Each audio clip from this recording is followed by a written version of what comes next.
You are listening to Let's Go JoJo, the weekly JoJo's Bizarre Adventure podcast from Dynamite in the Brain and Secret of the Sailor Manus. On today's show, we have Anthony Askew. Hello. Dwayne Maloney. Hello. Niall Flanagan. Yo. And me, Brian Smith. This week's episode, Tower of Grey. But first, the week in JoJo's news. The main thing coming up in JoJo's news is reviews for All-Star Battle. Anthony, did you get a chance to play it this week? I've been at work since we last talked. The entire time? Wow. Well, not the entire time. You must be right. You're a real go-getter. I've been buying a new car. So I've been looking at cars. I've got a new car though. So I didn't play JoJo's, but I did play the car game. Okay. It's not very fun. The reviews from looking at the ones I saw seem to be generally positive. Nothing, if they're less than positive, they're not super negative. Mm. I saw it even got a review on the Guardian's website. Oh, wow. You know what? I'm going to play it for next week. Okay. I'm going to go out my way to break that game down. Download the demo. Check it out. Yep. The other things, I've started looking on Japanese sites as well for news. The music site Mora, M-O-R-A, Mora, is offering FLAC downloads of the various JoJo's themes for 500 yen a song. Which is how much? £2.90. Oh, that's expensive. I can go on YouTube and just watch it 720p. Or just go on to Crunchyroll and watch the episode again. I was going to say, lossless audio, that's what you're paying for. And also Japanese markup. Yeah. That's a lot, $2.50. And the other thing I found was there's a website called R25, which is a website for businessmen aged 25 and up, apparently on Yahoo. Mm. Who's making metallic crackling noises? Sounds Sorry. like opening sweets. He's eating a Kit Kat. Yeah, so they did a survey of men 20 to 39 of what their favourite spring anime was. And JoJo's Bizarre Adventure was number 2 behind Dragon Ball Kai. Oh, right. Well, if you're going to be behind something, that's a good one. And Kindaichi Returns was number 3. And then it kind of got a lot weirder after that. It was like those three made sense because they were they're like things people who had read it as kids at those ages. Yeah. But then you've got Inugami-san to Nekoyama-san, which is some sort of short.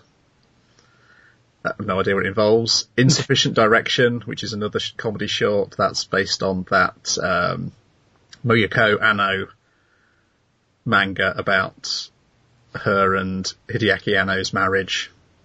Well, maybe, could be interested in the goings-on of the life of these two creative people. Yeah, I hadn't realised that was airing this season, so I did check out episode 1. It's pretty good, and for a Frogman-produced anime, it's the first Frogman-produced anime I've liked. Okay. He's not directing it, which may have something to do with it. But. Right. Wait, where was that at? It's on YouTube, but you'll need to get through a geo-block to look at it. Just use the hidden technique. Or you could use some sort of other internet magic to somehow get a look at it. Hidden technique. You have 10 hours to unlock it. Yes, exactly. Oh yeah, has anyone got a stand which is a VPN? I hope so. Helter Skelter, my stand, can do that. Then it was Fairy Tail, Haikyuu, and the new Love Live series all drew. Then it was the Kawaii Complex Guide to Manners and Hostile Behaviour. Hostile behaviour. Kind of a bit like hostile behaviour there, which would probably be more interesting. And so it's a hostel as in a hotel hostel? Yes. And on number 10 was Ping Pong. Oh, that should be number 1. Joined Top 5 JoJo's. Yeah. The top 3 all joined should be Dragon Ball, JoJo's, and Ping Pong. And then there shouldn't be any others that anyone else watches. I had forgotten that Dragon Ball Kai had stayed up again as well. What saga? They're doing the Majin Buu, which is the one that wow. they didn't do on the original run. Be nice to see that one condensed next time. Yeah, definitely. Okay, on to the episode. Episode 4, Tower of Grey. Anthony, take it away. I'm going to call upon my stand Deliver me into my brain a synopsis of great detail. Right, we join the gang. We're back. We're still on the plane. They're on the way to Egypt. Everyone else is fast asleep. Yet there's a scarab beetle flying around. At first, I thought it was the fly that was drawn in the previous 2 episodes ago, but it wasn't. It was a scarab beetle that is revealed to be someone's stand, namely Tower of Grey, and it kind of causes mass murders of very innocent people on public transport, whether it be trains, airplanes, presumably boats, I don't know. And it goes for the tongue. It will eat out someone's tongue. And JoJo and the gang fight it, and it's a fast stand, and none of them can hit it. And Hierophant Green fools it into just dodging is it the Emerald Splash? Emerald Splash, there we go. And use the Emerald Splash, and it's just a distraction so you can root him with his, like the limbs, and it basically pops out the beetle, and they have to land the plane, or crash the plane you don't even see, in Hong Kong. And then we meet, what's his name? The new guy, or have we not heard his name yet? Jean Pierre Polnareff. There we go. He's French, and his stand is called Silver Chariot, and I think it may be my favourite stand. And we've just met them, and he is, at least at the moment, antagonist, so we'll see what happens. And I think that's a decent synopsis. How many auras would you rate it out of 10? Not even a score. Wow. Yeah, so that's what happened. I must have missed something. Mm. No, that's the general detail. It was just like little details about. So I think when they get to Hong Kong, Joseph gets mad at them. Eating up cola. Yeah, eat sort of the street food. He wants to take them to a restaurant, and you get the Noriaki Kakuin just basically showing off to Jotaro about how much he knows about Hong Kong. I was just named the food there. I'll have it the traditional way. With some fried pork and a century egg, please, and a hot cola. Let the locals have it. Has anyone ever had hot cola through choice? No. I didn't know it was even a thing. Like, Well, I left it in my bag, and then it's gotten warm on a summer's day, but that's about it. I might boil I've heard some of ice. I've heard boil 7-Up for when you're sick, it'll cure anything, but boiled cola or hot cola, I don't know. See, I thought it would be the other way around, because I know the history of cola is the syrup that was used, and people would use it almost like medicinal. So I don't know why you would boil 7-Up. That's a strange one to boil. I suppose it needs some kind of cure-all. If you ask anyone's mother in the country, they'll say, just get some chicken and some flat 7-Up or boil 7-Up. Well, I'm going to try it. If you got a little sniffle, if you got a little kind of sore throat or a cough, it might be able to. If it makes me iller, or makes me worse, it just might. be impressed. Whatever doesn't kill you makes you stronger. So how on the flight is everyone fast asleep? Everyone is fast asleep. It's a night flight. People don't sleep on those at least I don't. I would be with Jotaro, I'd be with that bunch, I've been able to sleep. I don't know, 6 people are killed. How is there not more of a commotion? I know, there's bloody emeralds getting splashed around. Sure, that would make some noise. Do they only hit stands, those emeralds there? Because that would make sense, right? Must be, yeah. Possibly. I'm guessing, any sound that a stand makes, it can't be heard unless you're, tuned to... Unless you're screaming Emerald Splash over and over again on a plane. So in theory, it was a silent battle. A completely silent battle was had. And there are air hostesses there as well. Why I was going to say, they... the cabin crew were clearly wide awake. Well, I think a lot of people were pretending to be asleep. It's like, oh my god, it's those 4 really muscly dudes. Just pretend we're asleep and ignore them screaming Emerald Splash at the top of their lungs over and over. It's like one, would nobody go, excuse me, miss, there are a couple of large men over there next to the message written in blood on the wall making an awful racket. Could you just tell them to keep it down, please? I'm trying to sleep. It's such a sinister fate to have your tongue kind of, whether it's eaten out of your mouth or pulled from your throat. It's a horrible way to go. Well, if the way he goes his body, he explodes it back in your head. Bro, you just had it done to you, Niall. As the scarab got you. So, the air stewardesses, they just instantly fall in love with Jotaro. It's great. Well, why wouldn't you? He's so beautiful. I know. I'm jealous of them getting to see him in person. I like the way Abdal's taken aback by both Jotaro's going like, get away, bitch, and the other lad, Keoken, kind of just going like, hey baby, it's gonna be alright. Abdal's like, the fuck is going on here?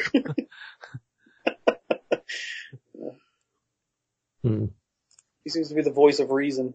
That's the madness going on. He just wants around. to learn their technique. He wants to know how Jotaro does it, but at the same time, the other guy. Using very different ways, yeah. It's that Joestar charisma. That's everybody to follow them. That is a natural thing, apparently. I mean, that's why, if you remember Speedwagon, why he just, like, basically also kind of fell in love with Jonathan back in the day. That's the Joestar men exhibit this kind of charisma. Male or female, you're in love. Whether you like it or not. I just love the fact that they just expect Joseph to be able to land this plane. I'm based on no evidence whatsoever. Well, flown a plane before. He's probably flown a plane. He's old. Well, no, he does.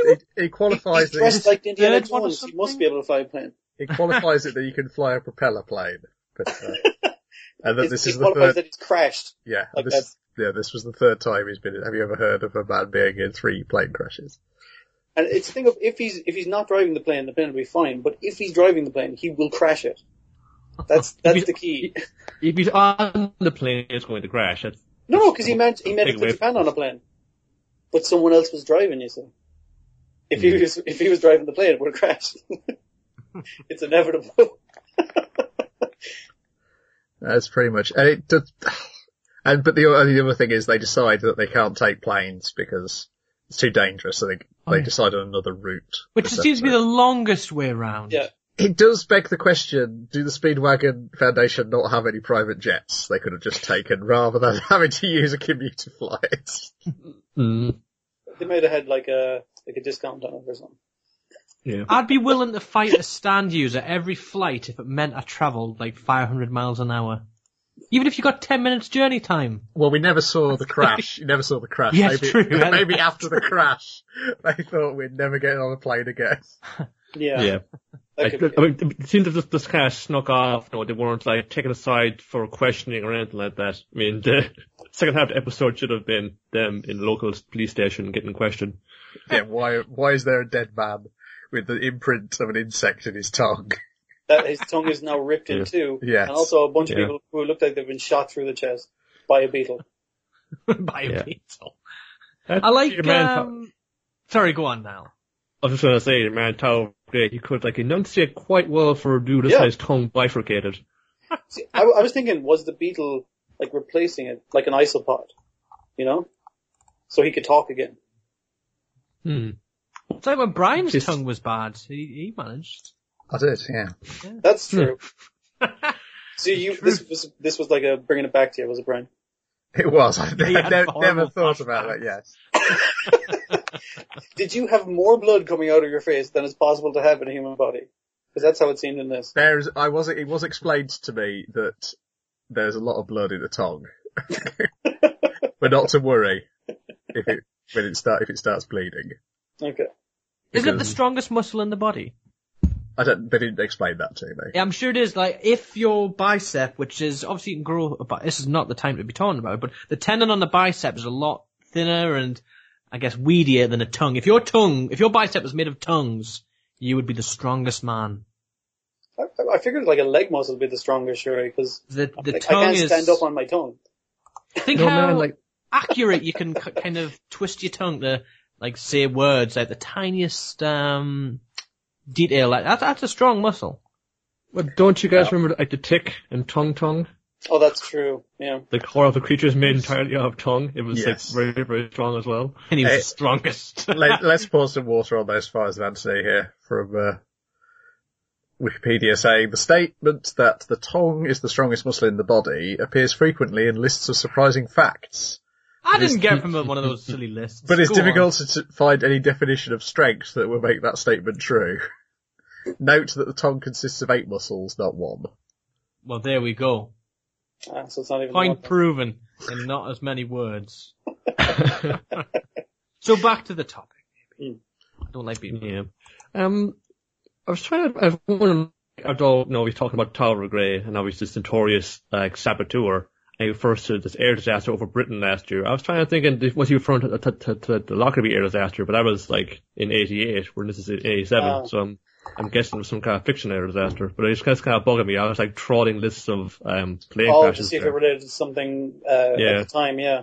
Okay. Like, it was over Britain and killed, like, almost 200 people, and like, he's definitely talking about Lockerbie without, like, the Parliament here, but...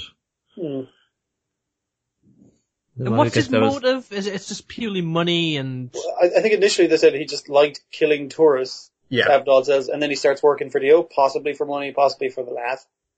Or possibly just because Dio's so charismatic.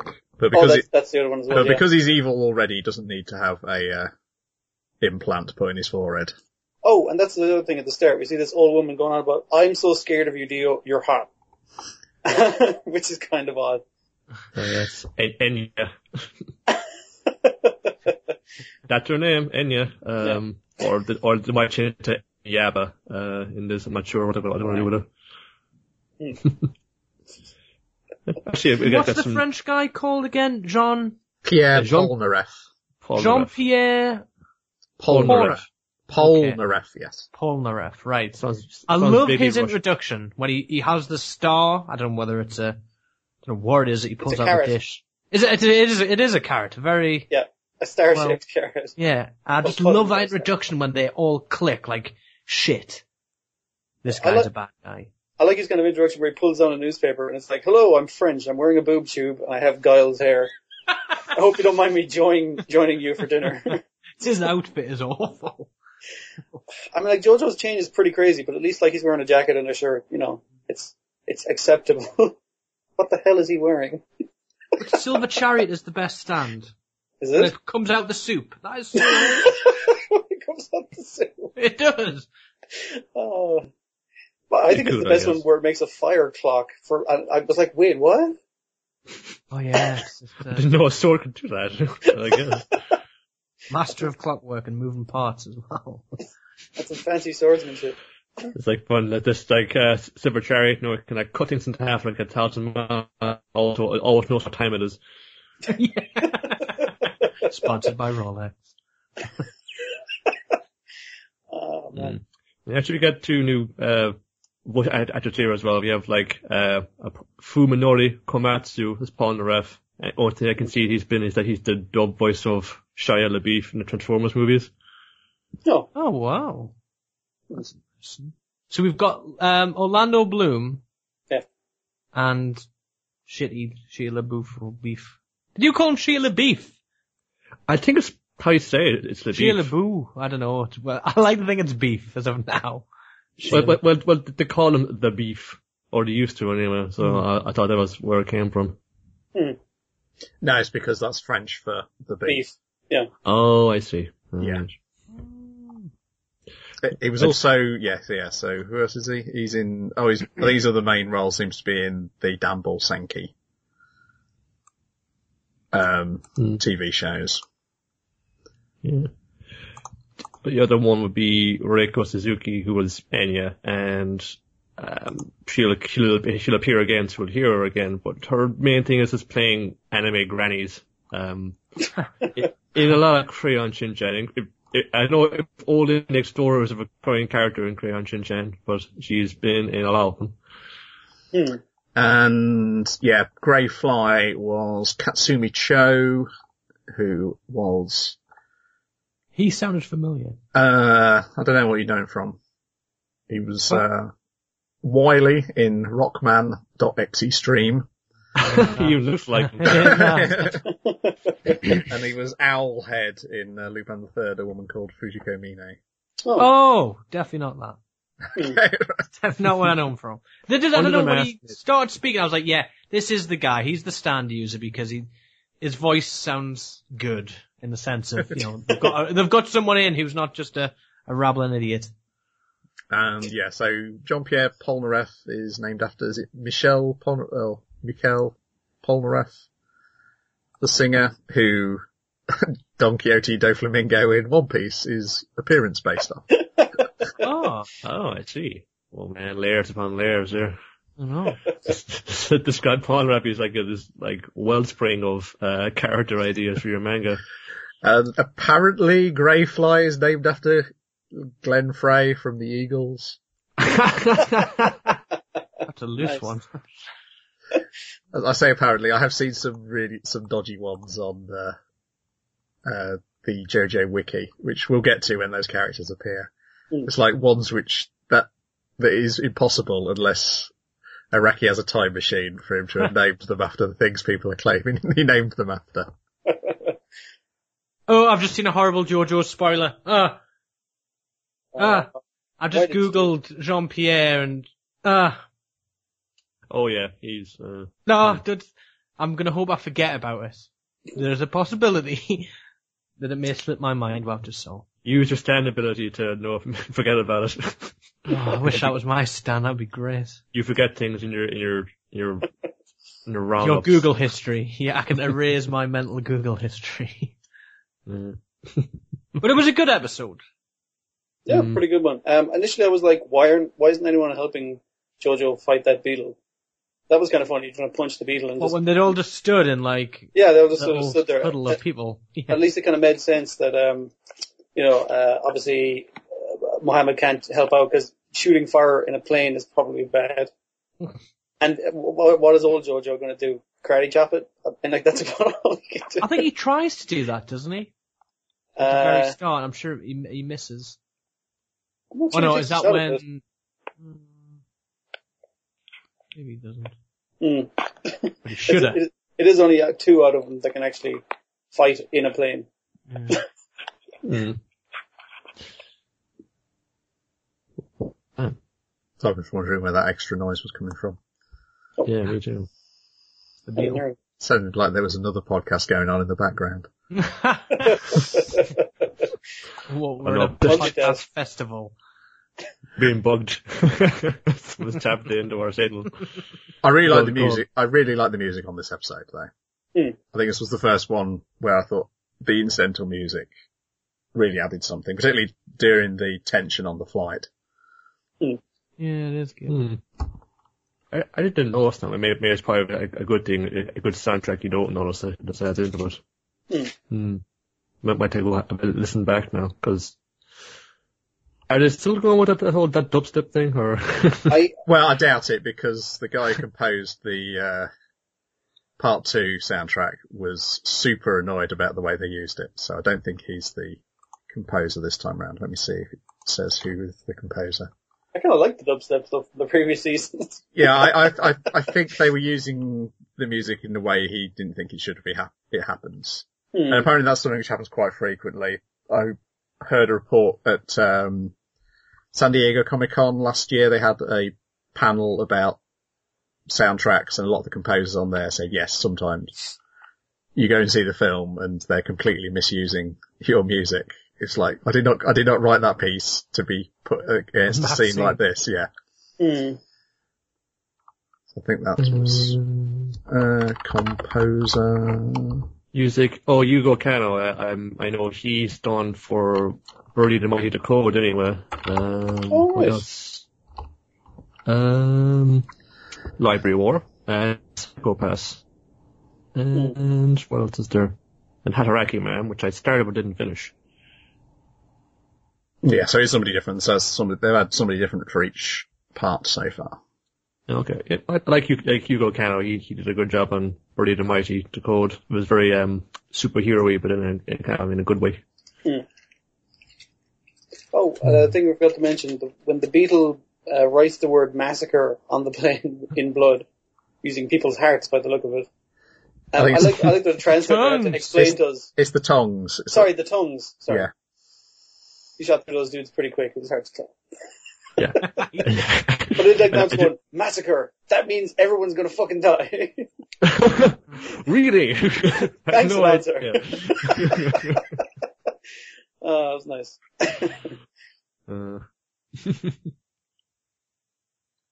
The intro gets better and better every week. Well, every time I see it, and It's really grown on me. Yeah. 3 times a day. I'm serious. I'm so serious. I love it. Like, I seen a friend last night and he was like, have you watched JoJo's? I was like, yep. He's like, the intro's great, isn't it? And I was like, yep. Then we're parted ways. And the outro is just like, I'm starting to hop to it already, so that's pretty great.